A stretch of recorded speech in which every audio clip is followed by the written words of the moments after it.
تعالوا النهاردة نعمل أكلة من الأكلات اللي تدفي كده، وخصوصا بقى إن الشتاء داخل علينا وعايزين أكلات كلها دفى. حتة أكلة طعمة طعامة ولذيذة لذيذة، سهلة وسريعة. تعالوا نعملها بمنتهى السهولة، كمان بقى جنب شوية رز بالشعرية وحبة مخلل كده بتنجان يفتحوا النفس. وهقولك تعمليها ازاي بتكات واسرار مطبخ بيبو. يلا نبدأ. بس قبل ما نبدأ، لو اول مرة بتشوفي قناة مطبخ بيبو ولسه ما عملتيش اشتراك، اعملي اشتراك وفعلي الجرس على الكل عشان يوصلك مني كل وصفة جديدة. ويلا نبدأ بسم الله. اول حاجة معايا الكوسة طبعا هتجيبي الكمية اللي انتي محتاجاها. انا هنا معايا حوالي كيلو من الكوسة، مقطعاها زي ما انتوا شايفين بسمك كده متوسط، لا رفيعة ولا تخينة، السمك ده مناسب جدا. ومعايا كمان كمية اللحمة بتاعتي مقطعاها كل قطعة وسط، لا صغيرة ولا كبيرة. تعالي بقى اوريكي الكوسة بنختارها ازاي عشان تطلع معاكي حلوة. اساس اختيار الكوسة معانا هو اللي هيخلي الاكلة بتاعتك حلوة. اولا طبعا هنختار الكوسة الصبحة، وكمان هنحاول نختار كل الكوسة مقاس واحد زي ما انت شايفة كده، لا كبيرة ولا صغيرة ولا تخينة ولا رفيعة، مقاسها حلو بحيث لما نقطعها حلقات هتكون كل الحلقات زي بعض. هجيب بقى المقوار وهبدأ اكحت بيه الكوسة بتاعتي كده بسيط علشان يدي شكل حلو للكوسة. احنا مش هنقشرها، احنا هنديها شكل كده بالمقوار بتاعنا. ما عندكيش المقوار خلاص مش محتاجة ان انتي تقشريها، لان فايدة الكوسة في القشر بتاعها. احنا عملنا لها بس تكحيتة بسيطة كده. وهبدأ بقى اقطع الكوسة بتاعتي حلقات، ممكن اقطعها بالسكينة، وطبعا هقطع الحلقات كلها مقاس واحد زي ما انتوا شايفين كده. السمك بتاعها كده حلو جدا. وممكن كمان اعمل لها شكل جمالي كده شوية وندلع الكوسة بتاعتنا واقطعها بقطاعة الخضار او القطاعة اللي بنعمل بيها المخللات، بتدي شكل بيبقى حلو قوي. لكن طبعا لو مش موجودة عندك القطاعة دي مش مشكلة، هنقطعها بالسكينة. شايفين كلها كده الحلقات كلها مقاس واحد وبسمك واحد علشان تطلع معايا حلوة وكلها سوا واحد ومظبوطة. تعالوا بقى نشوف هنعمل ايه. حلة على النار وهنزل بمعلقة كبيرة من السمنة، وهستنى لما السمنة بتاعتي تسخن شوية، وهنزل بقطع اللحمة علشان خاطر تاخد صدمة والمسام بتاعت اللحمة بتاعتي تتقفل وتستوي معايا بسهولة وما تاخدش وقت. طبعا النار بتاعتي نار عالية علشان اللحمة تاخد صدمة وما تنزلش اي سوائل. كده خلاص نزلت بكل كمية اللحمة. هبدأ بقى اقلبها على الوش التاني اول ما تاخد لون كده خفيف زي ما انتوا شايفين، وتقلبتين حلوين بقى على الوش ده مرة وعلى الوش ده مرة لحد ما تاخد معايا لون ذهبي كده. مش عايزاها تتحمر قوي، يا دوبك بس هنقفل المسام بتاعت اللحمة علشان ما تاخدش معايا سوا. اللون الذهبي ده كده حلو قوي. هبدأ بقى انزل بالبهارات بتاعتي. هنزل كده بكام فص من الحبهان وورقتين لورا كده وملح وفلفل وقرفة وبهارات، اي بهارات، 7 بهارات، بهارات لحمة اللي عندك حطيه. القرفة هنا هتدي معايا طعم للكوسة حلو جدا. الكوسة بتحب القرفة.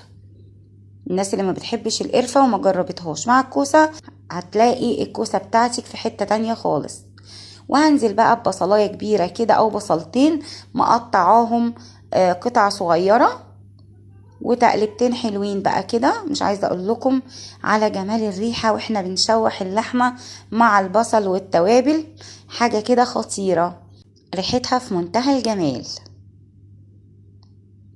بس كده البصلة تدبل معايا شوية، وهنزل ب4 فصوص من الثوم فرماهم بس كده، وتقلبتين بقى. مش عايزه اقول لكم لما الثوم كمان نزل بقى مع اللحمه والبصل والبهارات الريحه كانت جميله بجد. هنزل كمان بالطماطم معصوره، حوالي نص كيلو من الطماطم عصرناها وصفتها من القشر بتاع الطماطم، وهسيبها بقى تغلي غلوتين كده على نار عاليه. واول ما بدأت تغلي معايا هديها تقلبتين، وهنزل بقى بشوية كده من المية السخنة. والمية لازم تكون سخنة يا حبايبي، ما ينفعش تكون باردة. بجد الأكلة دي بتنزل كده في قلبي، أكلة في منتهى الجمال.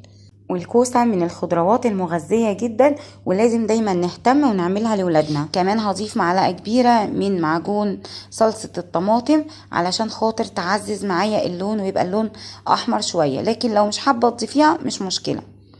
كمان بضيف مكعب من مرقة الدجاج. انا بحب في اكلات كده بحب احط لها مرقة دجاج، وانتي لو ما بتحبيش ما تحطيش، يعني كل مرة اقول بتحبي تحطي مرقة دجاج تمام، ما بتحبيش خلاص مش مشكلة. هغطي عليها بقى وهدي النار واسيبها تستوي كده 3/4 سوا، لان احنا هنكمل السوا بتاعت اللحمة مع الكوسة. الكوسة بقى بتاعتي علشان خاطر تطلع حلوة ومش مهرية، هجيب بقى طاسة على النار وهنزل بمعلقة كبيرة من السمنة او الزبدة، وابدأ اشوح بقى الكوسة بتاعتي كده تشويحة حلوة. انا عايزة اقول لكم ان الحركة دي هي اللي بتفرق جدا في تسوية الكوسة، ما بتخليش الكوسة بتاعتنا مميمية كده وطرية، لا وانتي بتاكلي كل حتة من الكوسة بتحسي بطعمها ان هي بتبقى متماسكة مش مهرية. ليه بقى؟ لان حركة التشويح بتاعت الكوسة دي بتنشف كل المية بتاعت الكوسة، فبتخليها مش مميمية معايا. زي ما انتوا شايفين بقى الكوسة خدت معايا اللون الحلو ده، هبدأ ابهرها بشوية من الملح ومعلقة صغيرة من الفلفل الاسود واديها تقلبتين كده. الكوسة بتاعتي جاهزة. تعالوا نشوف اللحمة بقى. كده اللحمة بتاعتي استوت 3/4 سوا. هنكمل السوا بتاعتها مع الكوسة. شايفين جمال اللحمة؟ شاربة بقى من الطماطم والتوابل والبصل، حاجة كده في منتهى الجمال. بعد كده هنزل بالكوسة بتاعتي اللي احنا بقى شوحناها تشويحة حلوة كده على اللحمة، وهبدأ اقلبها تقلبتين وهسيبها تغلي غلوة واحدة بس على النار، وابدأ اشوف طبعا التوابل بتاعتي بقى مظبوطة، محتاجة ملح. انا هنا لما دقتها حسيت ان هي عايزة معلقة صغيرة كده من الملح، وكده بقى انا ظبطتها وتمام خالص وخدت الغلوة بتاعتها. تعالوا بقى نشوف هنعمل ايه. هاتي بقى بايركس عندك او صينية، اللي عندك موجود استخدميه، وهبدأ بقى اضيف فيها الكوسة باللحمة وهدخلها الفرن. الفرن بتاعي طبعا هكون مسخناه قبلها بربع ساعة، وهحط بقى البايركس بتاعي على الرف الاوسط. طبعا انا عندي الكوسة ما بتاخدش سوا، واللحمة احنا مسوينها 3/4 سوا، يعني مش هتاخد وقت كتير في الفرن، هتاخد معايا من 20 ل 30 دقيقة في الفرن. وبعد كده هقفل على الفرن وهفتح الشواية علشان خاطر تاخد معايا لون كده على الوش، يبقى لون خفيف كده شكله حلو. وزي ما انتوا شايفين الطاجن شكله يفتح النفس، مع شوية بقى بتنجان مخلل كده ورز بشعرية، وكلي أكلة هنية وحاجة كده في منتهى الجمال.